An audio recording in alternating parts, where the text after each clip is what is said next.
colors. They go well together. They do. Hey guys, happy Tuesday. Today's Tuesday, June 26th. I am excited to be back. We took a couple of days off from the show to kind of get re-energized, and I've got a big day today, and we're starting off with my friend, the beautiful and wonderful Gina Duncan. Welcome to the show. Thank you so much. I'm so happy to have you. I've been wanting to have you on the show for a long time. So let us know you can hear us or see us, since we're back, and you have to rely on Ted, the tech person, to get this all up and running. We definitely want to hear what Gina has to say today. I'm really excited to have you on. So you can see people are popping on. Give me the thumbs up that you can hear us or see us, and then I can dive right in and have. See, we got a heart. See, that's what happens. See, I love the hearts. Good That's morning, everybody. Good morning, right? So I saw Toby Moyle posted something. Hey, Jerry. Toby Moyle posted something about an event that you have coming up, and I'm like, this has got to be the opportune time to get Gina on the show. And sure enough, you were responsive, and we made it happen pretty fast, which is great. Yes. So I was like, I will make any time open for you.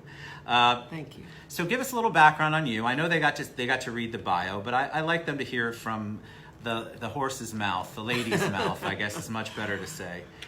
Give them a little background on you. Well, I was born Greg Pinkston into a family of 2 brothers and 2 sisters, so a large family. I knew at an early age that I was transgender. I happened to be cajoled into joining my sisters for a dress-up party, and when she finished putting fingernail polish on me and dabbing lipstick on my lips, and I put on this little sheath, I felt for the first time that I could breathe. How old were you? I was 5. Oh my gosh! So you had a sense that early, or is that your earliest remembrance of, okay, this is what I'm supposed to be. Yes. This is how I'm. I knew that feeling would always stay with me. That was just a pure feeling of being authentic, and unfortunately, I waited until I was 50 to act on it, as many people have done in my generation, due to a lack of information, a lack of resources out there. So many people in my generation didn't know what we were dealing with. We didn't know that we were dealing with gender dysphoria. It wasn't just the general public. Even you, as a transgender person, there weren't resources. There wasn't a lot of like you said, not a lot of information out there to really explain or to even give you an idea of what you could do next. Yes. And that must have been a challenge, because it's still a challenge today, right? I mean, you're working very hard, and we'll talk about that, changing that. And I think our culture has changed, and the environment has certainly changed. Thanks, Gert. She said you both look great. We sort of matched today. I mean, we got the red and the blue going on.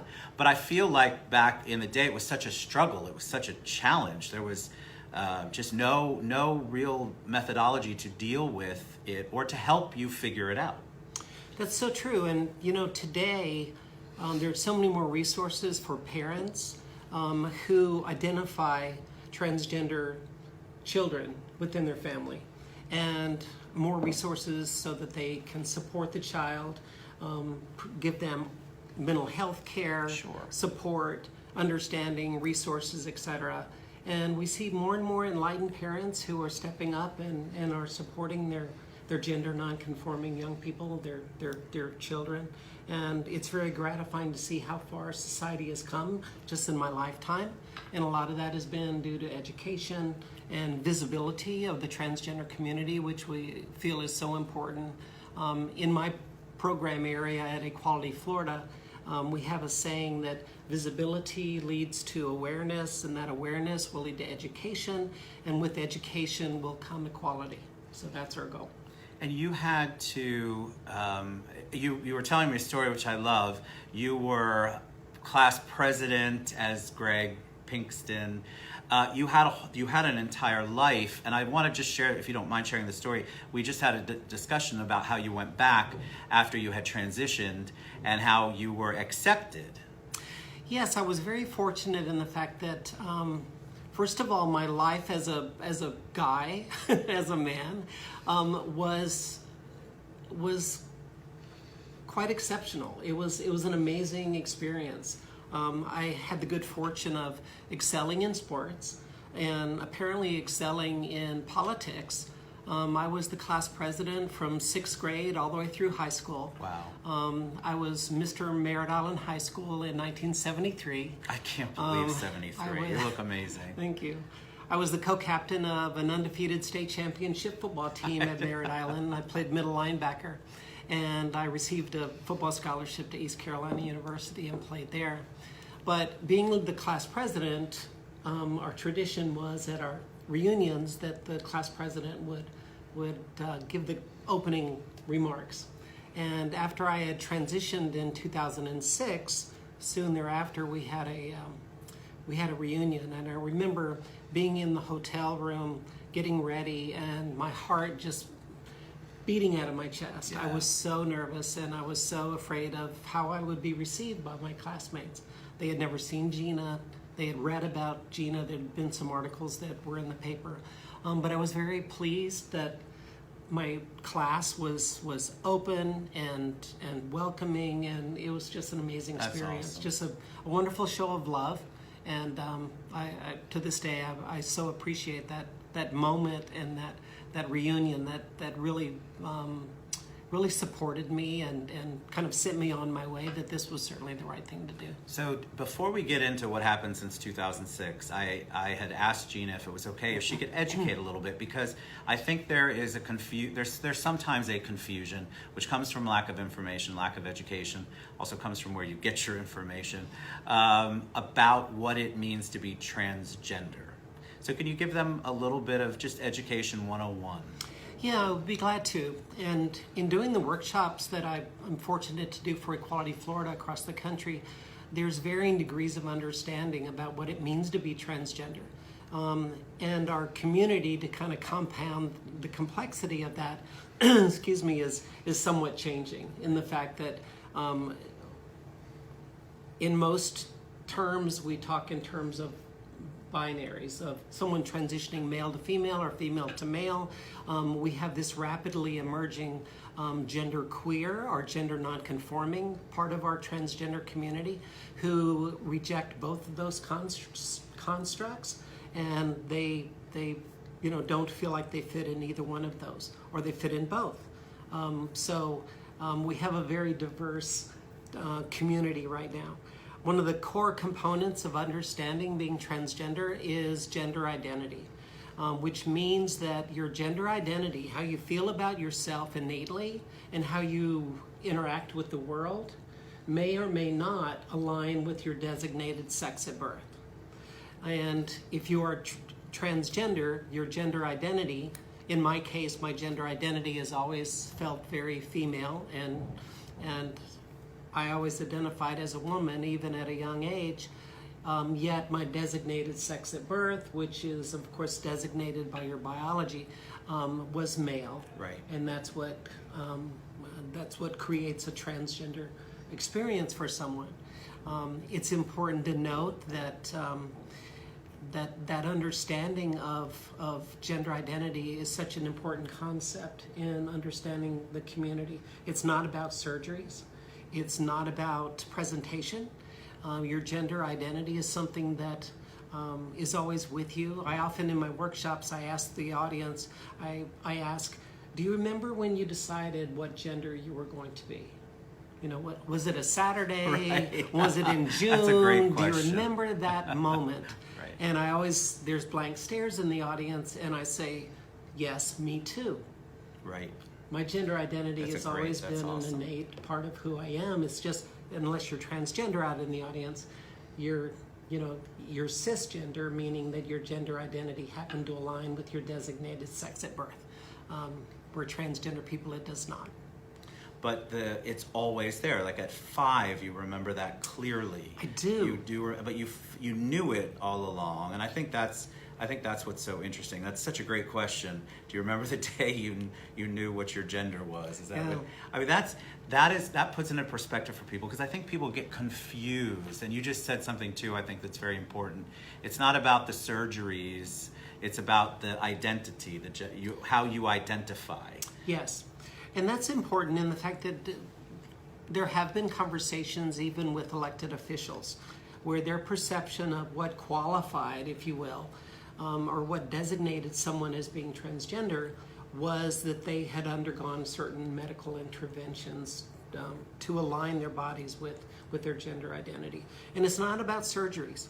Many transgender people either financially can't afford it, or they simply do not desire to undergo medical transitioning and simply change the way they present to the world and change their gender presentation.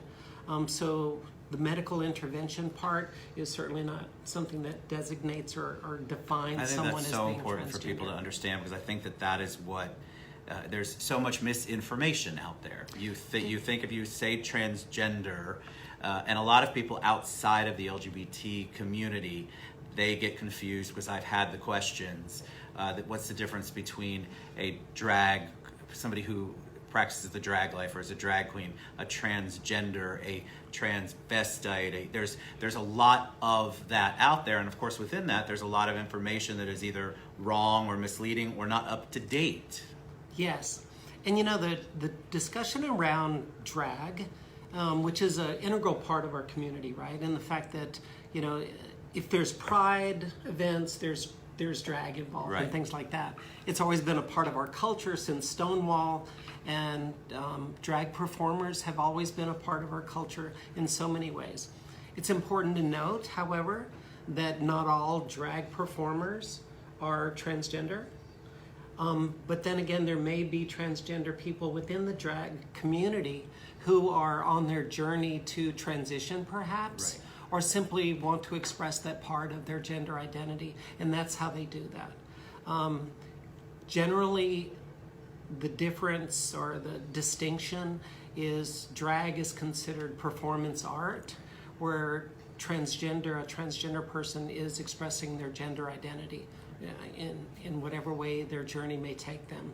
No two people experience the same journey, but it's important to note that there could be transgender people within the drag community or not. And that's something that Gina just said. No two people experience the same journey. That's across the board for anything, any life, any individual. It's not just transgender. And I wish that we would understand that everybody's journey is different. And so you may not be in the trans community or going through transition, but you have other things that you've transitioned in. I mean, you have to really focus on the human being, I feel like, instead of isolating out, okay, so they've got this journey, that's not a journey I'm gonna go on. Well, you're not on the same journey as me, and I'm not on the same journey as Gert or Tyler, who's on there. Jeff Velez says, hi, Gina. Jeff. You're not on the same journey, and I wish that we could learn, and I feel like we're working on it, learn to respect the journey. So talk about your journey from 2006. So that's when you transitioned.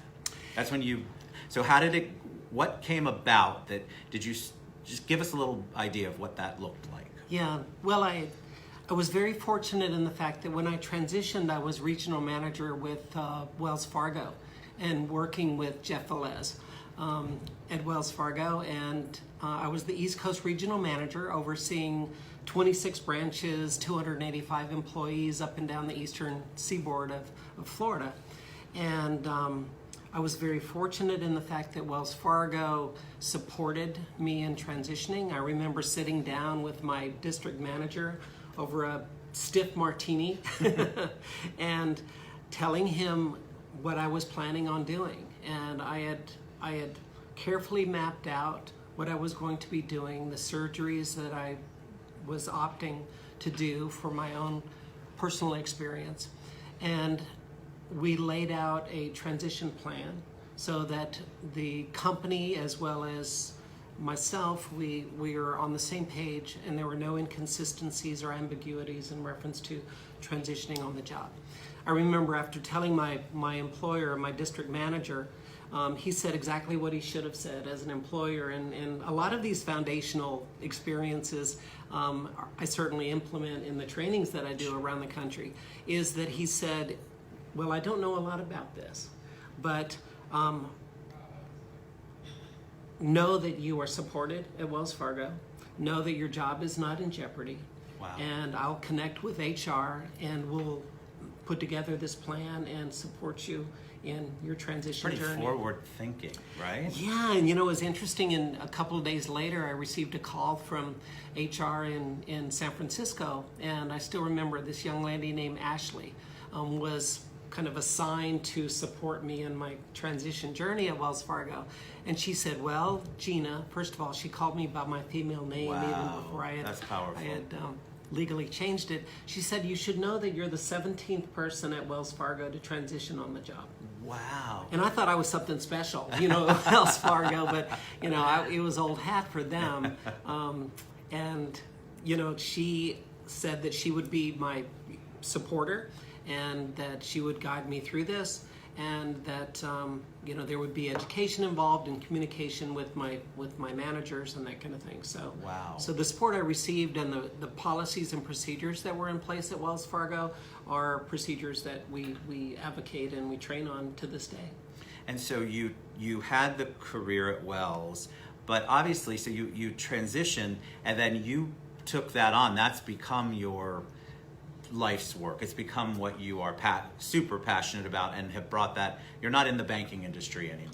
No. So talk about that, because it's not, you can transition. That doesn't mean that you go out and you make it your platform. You actually have a platform, and you tell them a little bit about that journey, because you are doing so much amazing work with Equality Florida, right? Yeah. And so, and there's Shelley commented on here, and I can't see it yet, Shelley, but she basically loves you to death. Thank you. And thinks you're beautiful and brainy, is what she said. I think something to that effect. Give them a little history on that. It was interesting how I was introduced to the community in Orlando, which, up until the time I transitioned, I didn't even know this community existed. I had lived a very, I was married, 2 kids, living in Oviedo, suburbia, it's totally isolated from the community that was thriving in downtown Orlando, if you will. And I remember that soon after I had transitioned, a reporter at the Orlando Sentinel was doing a series of articles on a gentleman out in California who worked for Sports Illustrated, who was transitioning, and how he was transitioning in a very masculine environment. And one of my old football mates reached out to this reporter at the Orlando Sentinel and said, you have a story like that right here in Orlando. Wow. So this reporter reached out to me, and after a couple of months of him convincing me that we should do this article, he did this article. And it hit the Orlando Sentinel sports section. There was certainly unfortunately, a lot of hateful comments around it. What year was this? 2006, 2007. But it was 2 pages in the middle of the sports section. So I'd given him photos of before and after and my family and that kind of thing. But with that, one day I received a phone call a couple weeks later from the Human Rights Campaign, Orlando Steering Committee. And they said, wow, would you like to have lunch? And I don't know who HRC is, that kind of thing. I had lunch with them. They explained what their goals and their mission was, and if I wanted to be a part of that. They were looking for transgender voices in Orlando, and that started my journey into advocacy. So as I wound down my career at Wells Fargo, I worked with the Human Rights Campaign. I did quite a bit of work in DC at the time, and then I became more involved with the Metropolitan Business Association and Come Out with Pride. Soon thereafter, I was elected, and so proud of this, I was elected to be president of the MBA and Come awesome. Out with Pride, and found out later that I was the first transgender president of a major chamber of commerce in the country. So, wow. So that was an exciting time, and a time that we really, I think, took the Metropolitan Business Association and Come Out with Pride to the next level, and actually divided the organizations into 2 separate, with the support of the previous president, David Baker Hargrove. We divided Come Out with Pride into its own nonprofit and the Metropolitan Business Association. That's huge, because honestly, if you were the first transgender president of a chamber of commerce, That's amazing. I mean, that says that there's progress, and that's sort of what I want people to see. But you've been fighting for it. You've been working through it. It's not like this immediate thing where all of a sudden it was fantastic in 2006, and then you've just made it's been just nothing but peaches and glory and sunshine since then. But there have been amazing strides that you have helped, and the entire organization have helped make. Well, it was very gratifying, and it was certainly heartwarming to be supported and accepted by the community here in Orlando, and it's encouraged me to give back as much as possible and do the advocacy work that I do today for Equality Florida. And talk about Equality Florida. A couple of Brian says he loves you. Brian Fenn, we love you too. Eddie Nichols, Shelley's on there. Just they're all sending you all sorts of love. Thank you, everyone. Yeah, it's so good. That's one of the reasons kind. why I love Facebook Live is when you get that love back. People really do tune in to hear your story, to hear what's going on. They want to be educated, even though I know they're educated. We all could use a lot of that love feedback, right? Because you're out there fighting the fight with Equality Florida, to talk about that. Yeah, well, after my term at the Metropolitan Business Association, I did some consulting, which somewhat started while I was at MBA, and was doing some transgender cultural competency training with major corporations. One day my phone rang on a Saturday, I remember that day, and it was Nadine Smith, who is our amazing executive director at Equality Florida. And Equality Florida this year celebrated 20 years Wow. advocating for equal rights for LGBTQ people all across the state. And Nadine called and said, let's have lunch. And Nadine didn't call to, just have tea. There was a purpose. There was a purpose. So we had lunch, and she outlined her plans, which was 5 years ago, that she wanted to ensure that transgender inclusion was woven into everything we do at Equality Florida. And she wanted me to take up that charge and form a transgender initiative across the state. We started with 8 other advocates who formed our Transaction Florida Advisory Council. Since that time, we've grown to where now we have 35 Transaction Advisory Council members from Miami-Dade to Wow. Pensacola that serve as a network to push for equal rights for transgender people and gender nonconforming people within our community. We go to Tallahassee and push for a statewide, equal rights bill that we've been trying to pass for 10 years. We rally together when there are times of need and tragedy, such as right now. There has been a rash of murders in Jacksonville. Matter of fact, I am heading to Jacksonville this afternoon to speak to the city council. 3 transgender women of color have been murdered in Jacksonville since February, and we find that unfortunately and this speaks to education and what is needed, that the Jacksonville Sheriff's Office is misgendering the victims, calling them by their what we call dead names, their previous name before they transitioned. So we have some work to do in Jacksonville, and most importantly, we need to stem the tide of this rash of murders in Jacksonville. They have been similar. There's concern and there's a lot of fear in the community in Jacksonville. Sure. And so we are rallying in Jacksonville to address that. And do you feel like that even from 5 years ago that people are more open to, like you were talking about educating the sheriff's department, for example, up in Jacksonville? I would imagine that in the beginning nobody wanted to be really educated. I mean, you're going to fight it because it's something new. You don't understand it. You don't understand the impact that it can have when you are trying to do your job as protecting our community. So do you feel like people are more receptive as you're going out there and doing the education, or are you still getting pushback? It's interesting because in doing this work, different segments of our society are moving at different paces.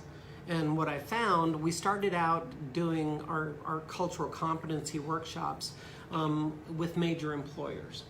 And we found that so many major employers across Florida want to have a welcoming and inclusive workplace. Right. They think it's a competitive advantage.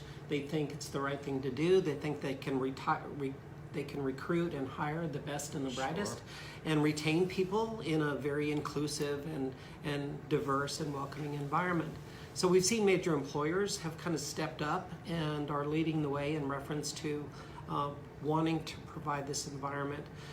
We see other parts of our society, there is some pushback.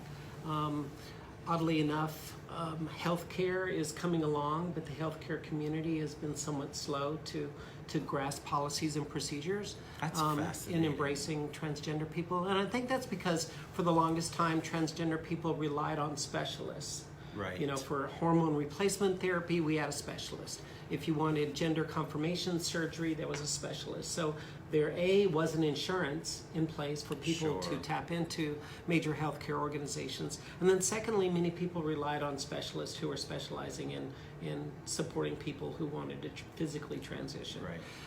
Law enforcement, it depends. Orlando is amazing. Orlando has an LGBTQ liaison person, and Mayor Dyer has always been committed to a fully inclusive environment in the city of Orlando, and something we're very proud of here. Not so much in Jacksonville. There's work to be done there. In our school systems, we have a Safe and Healthy Schools director who works for Equality Florida, another program manager, and she works in the K through 12 ranks. And that again is an area that needs some work. Of our 67 school districts, less than half have comprehensive policies and procedures to support our LGBTQ and gender nonconforming young people in our schools. And unfortunately, that demographic of our young people K through 12 that are LGBTQ unfortunately have the highest rate of attempted suicide, almost 50%. So we have work to do. We have a lot of work to do. And talk about you talked about Mayor Dyer a minute ago. You have an event coming up. We do. July Thank you for 7th. bringing that up. Absolutely. Yeah, we're very pleased to be partnering with the City of Orlando. And this is an event sponsored by Bliss Healthcare, and Two Spirit Healthcare Services.